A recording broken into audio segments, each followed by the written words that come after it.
Hello and welcome to JSB Talks Digital, the podcast for marketers, digital change champions, and those of you bringing your skills into the digital age. I'm Joanne Sweeney-Burke, and this podcast is brought to you by Digital Training Institute. In this episode, I bring you voices from Ireland and the EU Parliament about Brexit. In social media news, new features on Insta Stories, smarter messaging on LinkedIn, United Airlines and Burger King bomb in very different ways on social. I interview an MEP and the head of social at the EPP Group about Brexit. In shoutouts, 3 Brexit commentators to follow on social media. In JSB's column, the role of social media in Brexit pre- and post-vote. And find out what social media tool saved my working week.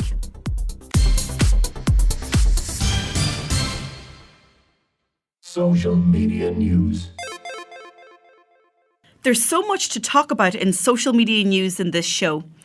Instagram Stories has new features.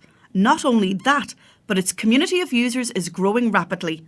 In fact, they have grown by 50 million users since January and now boast 200 million daily users. So what are the new Insta Stories features? Custom geo-stickers for 4 more cities, which have all been designed by local community members, is brand new. Instagram says they use this approach to help bring the cities they call home to life. We'll also be able to see the artist's username when we tap the sticker, and we can learn more about their work. The selfie sticker has arrived. When you take a photo or a video, you can tap the smiley face, and then you'll see the new selfie sticker with your profile photo, and it lets you capture a mini selfie. You can tap to apply different frame styles, fade or circle, and adjust the size and placement. Also new is sticker pinning for videos. You can now pin your selfie sticker, text emoji, or any other sticker to your video. You can pin multiple stickers to each video, and sticker pinning works for boomerangs also. Jump over to JSB Grams to see how I am using these cool new features on Instagram Stories. LinkedIn has announced what it's calling smarter messaging on the platform. Did you know that since InMail Messages was established, 500 million messages have been sent? Messaging, or dark social as it's known in the industry, is growing in popularity, and it has certainly killed the text message. LinkedIn says it's seen a 40% increase in messaging in the past year, and that about half of its 467 million members are now using messaging. So, LinkedIn are jumping on the trend and using it to help users connect with people who are recruiting. The new smarter messaging experience gives users the ability to message a connection from wherever you may be on LinkedIn, along with suggestions that can help you connect you to a new job. But this update is for desktop only. Watch the video on the blog associated with this podcast over at digitaltraining.ie to learn more about this new feature. United Airlines shares took a nosedive after they went viral on social media for all the wrong reasons. When will companies learn that managing a PR crisis on social media needs to be handled delicately and with care? Well, United Airlines, it seems, needs a few lessons on this subject for both its passengers and its social communications. Following the incident which saw a male passenger forcibly removed from a flight bound to Chicago from Louisville, the internet went crazy. In-flight passengers recorded the incident on their smartphones and immediately took to Twitter and other social networks to share the inside story from Flight 3411. The airline responded saying the flight was overbooked and they were within their right to ask passengers to give up their seats. But dragging a man from his seat, causing concussion and a broken nose, resulted in their share price taking a nosedive within hours of the news going viral. The total losses were reported to be in the region of $1 billion. The saga continued for United Airlines when its CEO, Oscar Munoz, wrote an email to his company saying the removal of the passenger was conducted according to company guidelines. This added fuel to the raging social media fire when it emerged, and the company had to grapple its way through one of the biggest social media PR crises in recent times. Burger King takes a bite too much with its latest TV campaign. Just under 3 hours after Burger King unveiled a new advertisement designed to hijack your voice-activated Google Home, Google had disabled the functionality. The 15-second ad featured a man in a Burger King uniform leaning into the camera before saying, "Okay, Google, what is the Whopper Burger?" This then was meant to activate the Google Home device to read a long-winded description of the Whopper Burger from Wikipedia. And guess what? It seems the Burger King CMO Fernando Machado also recently edited the Wikipedia Whopper entry to read, "The Whopper is the signature hamburger product sold by the international fast food restaurant chain Burger King.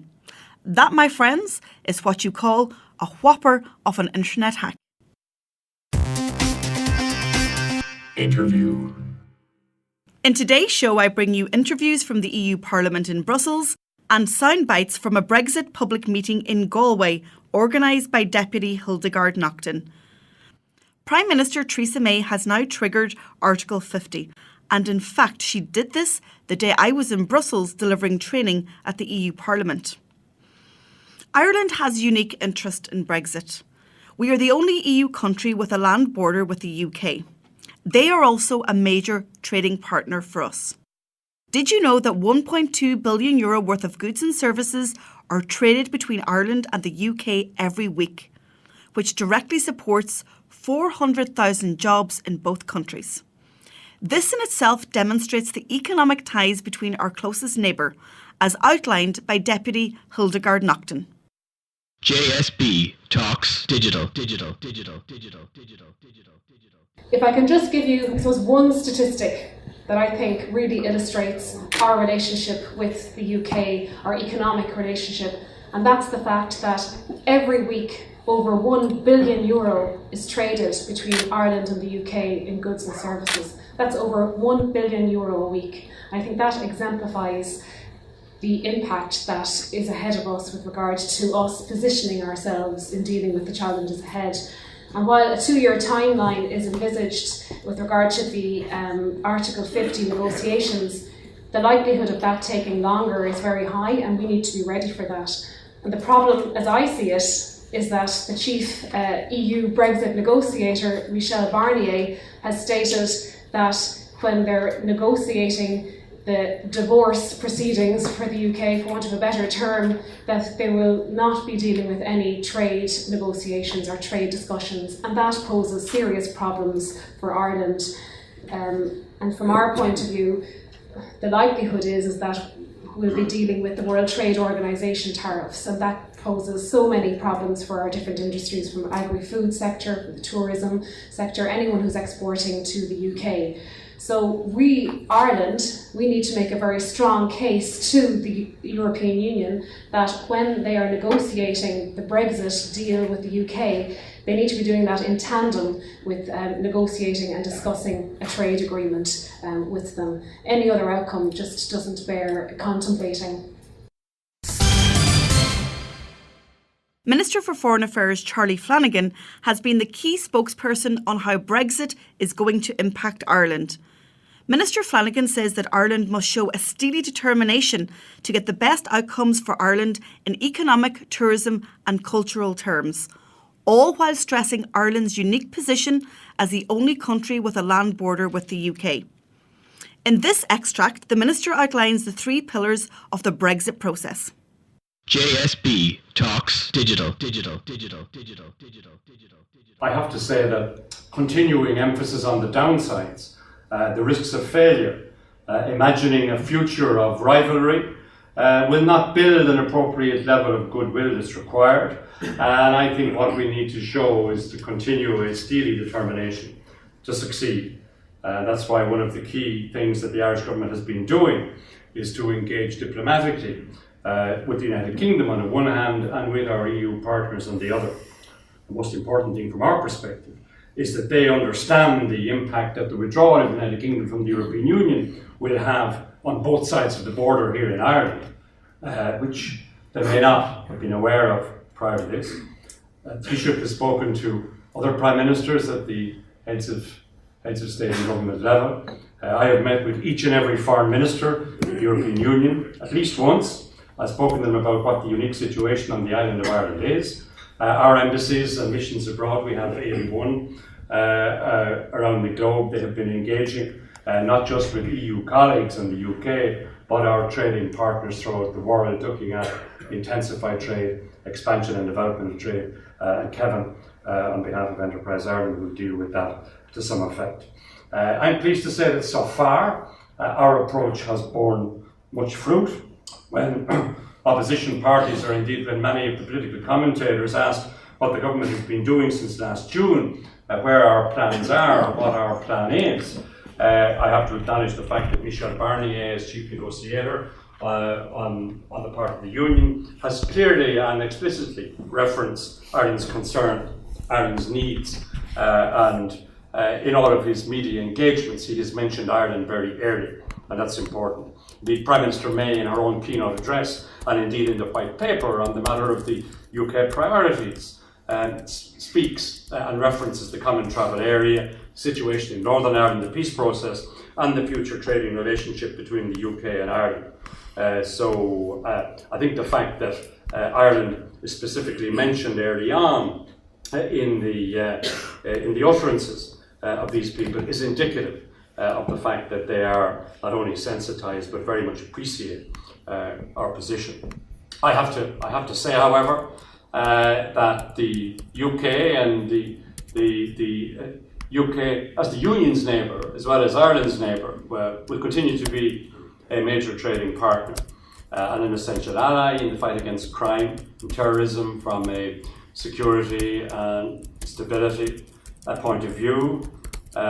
Equally, the European Union will continue to be the number one destination for British exports and to share with it the same broad values and concerns in what is a challenging, turbulent and uncertain world. So the nature of this relationship will continue to be positive. Each of us will benefit from the other being successful, outward-looking, and a defender of liberal democracy as we know it.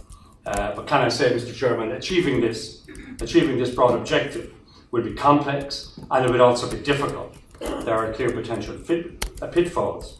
There must be clarity and agreement on the terms of Britain's departure from the European Union, and linked to this discussion of a shared political understanding of the framework of our future relationship. So we will have therefore three legs on the stool, so to speak. We'll have the withdrawal process, the divorce process, UK leaving the European Union in accordance with the will and wishes of the British people.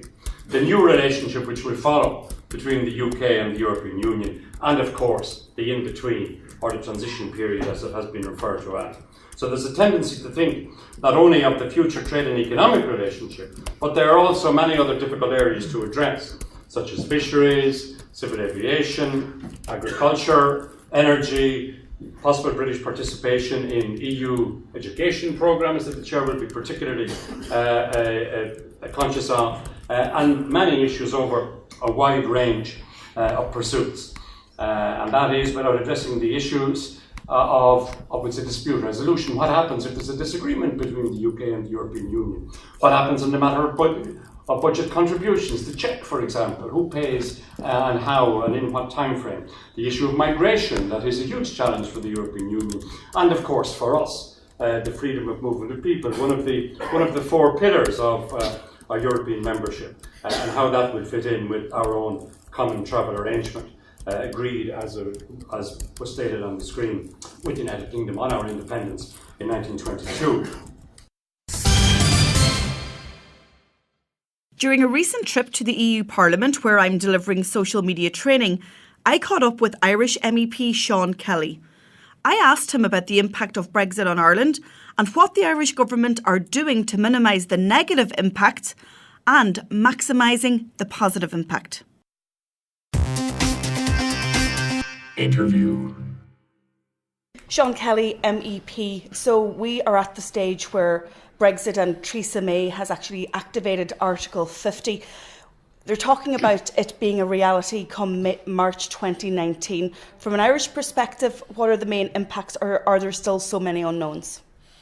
Well, in some respects, Brexit is a spoofer's paradise in the sense that everybody can say what they like about it and they can't be proven wrong, not for at least 2 years.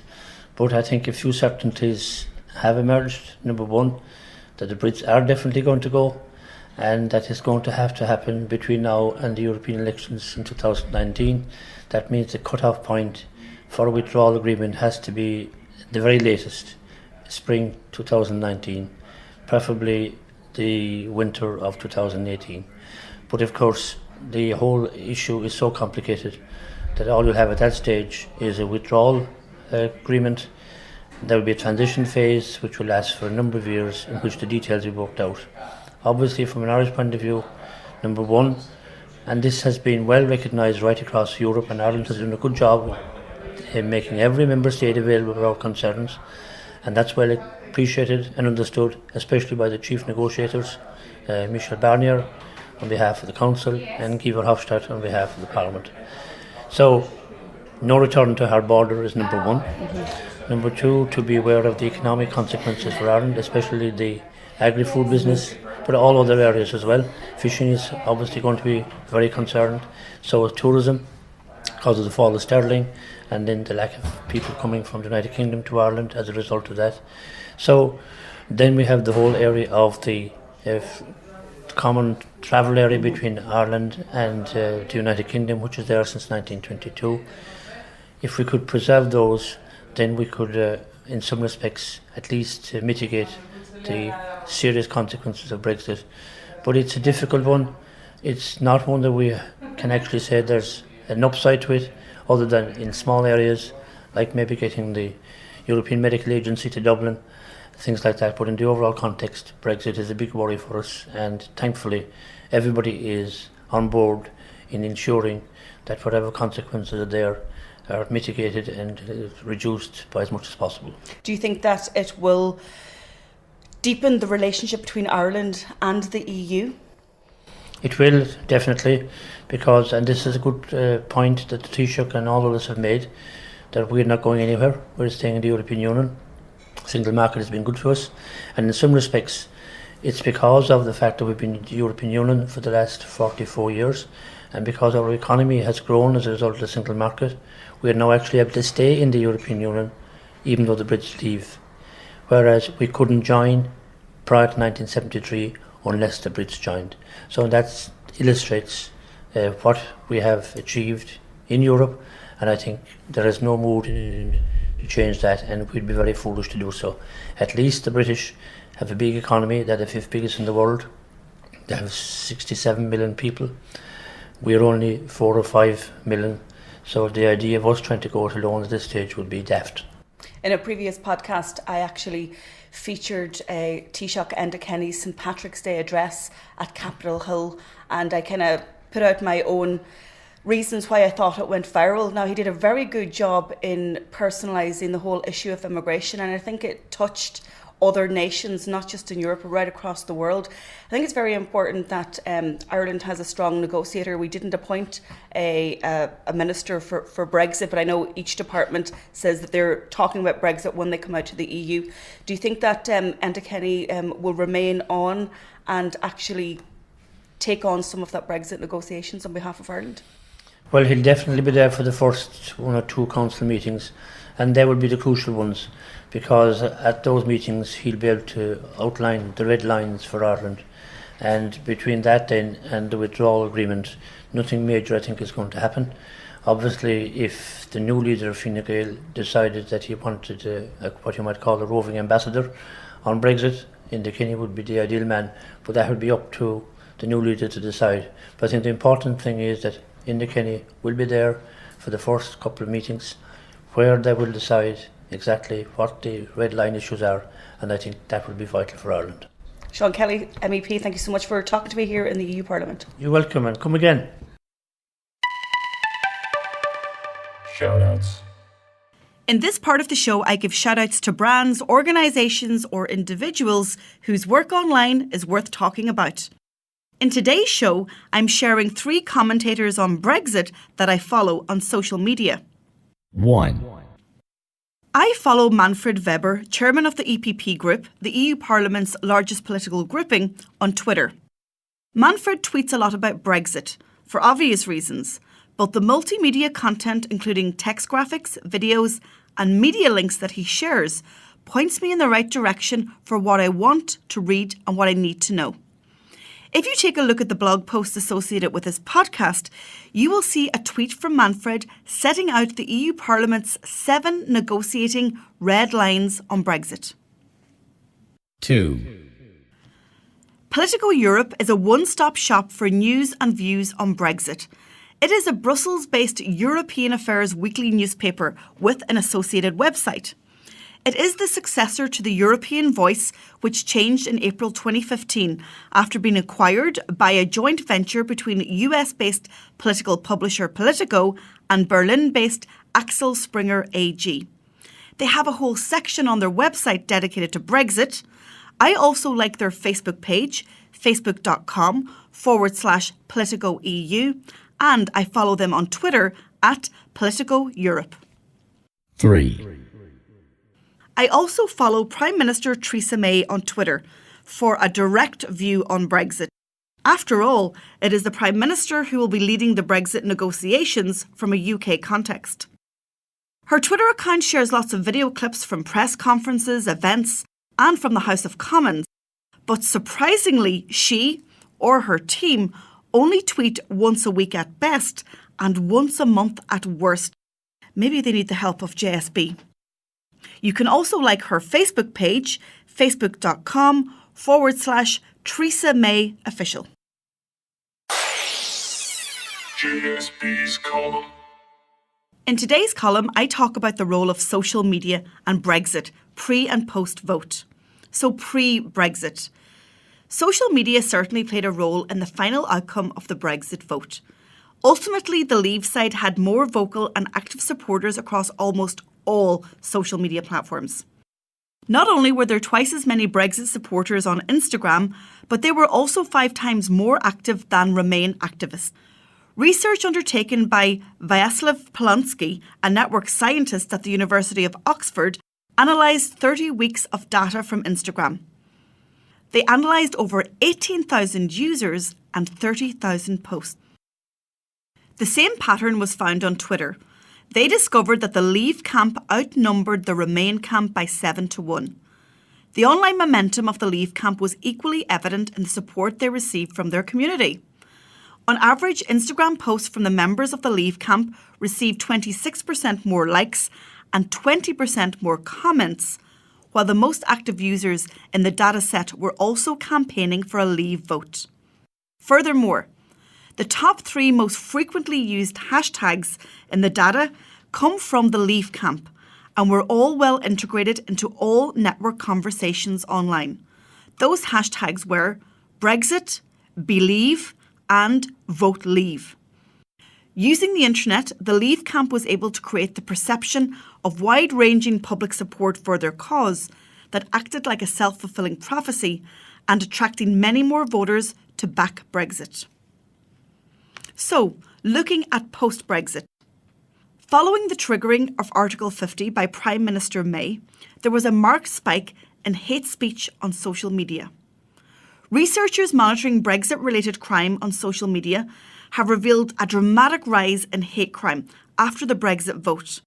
It led to police taking measures to protect vulnerable communities in anticipation of a similar surge in violence. Matthew Williams is co-director of the Social Data Science Lab at Cardiff University. He observed an increase in online hate speech on the day the government officially announced its intentions to leave the EU.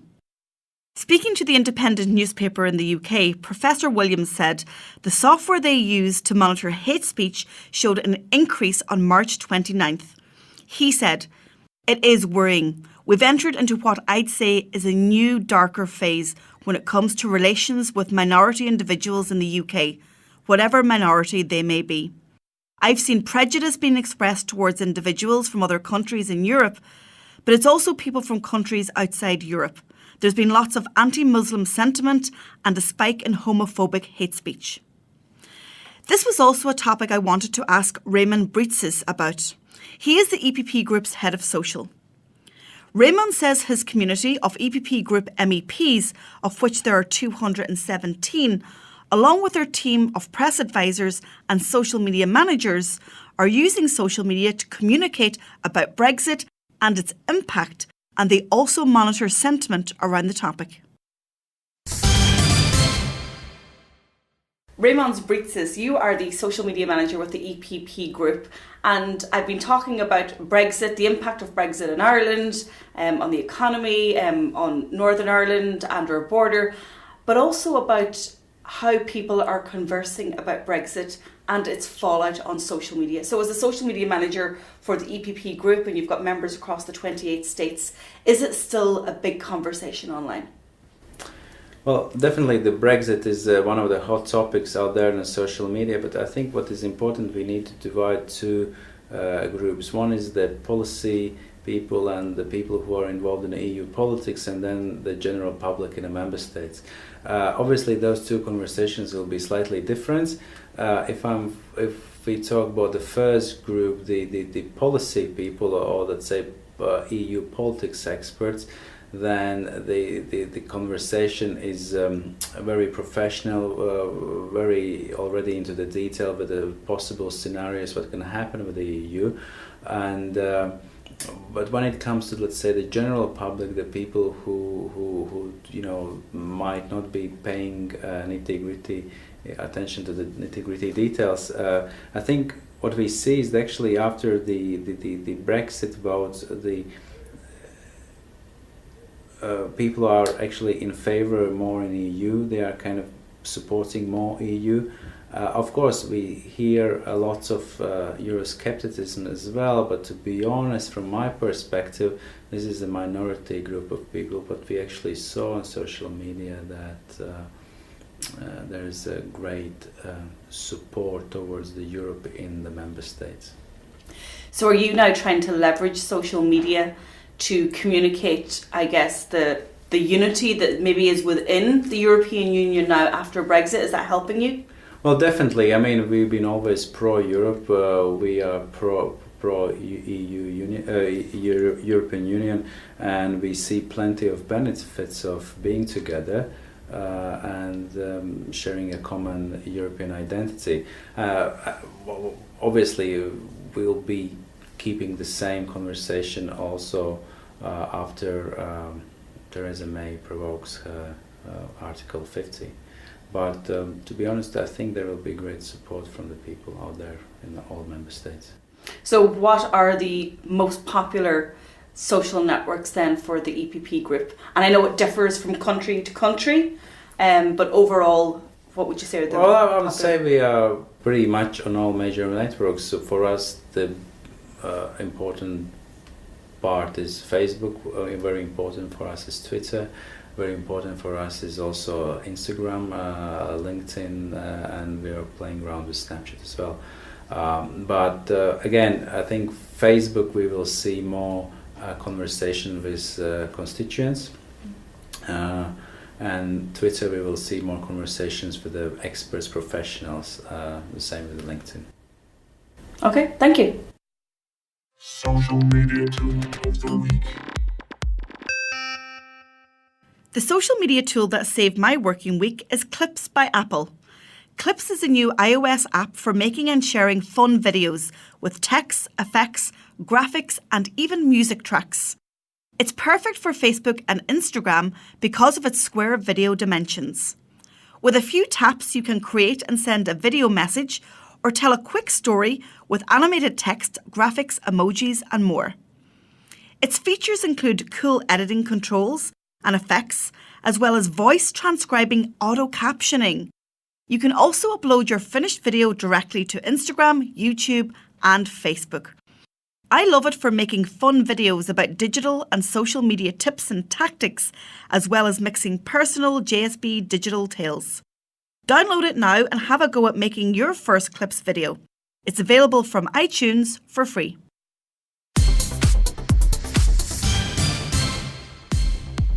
Thanks for tuning into this episode of JSB Talks Digital. As always, I have everything discussed on today's show on my blog at digitaltraining.ie.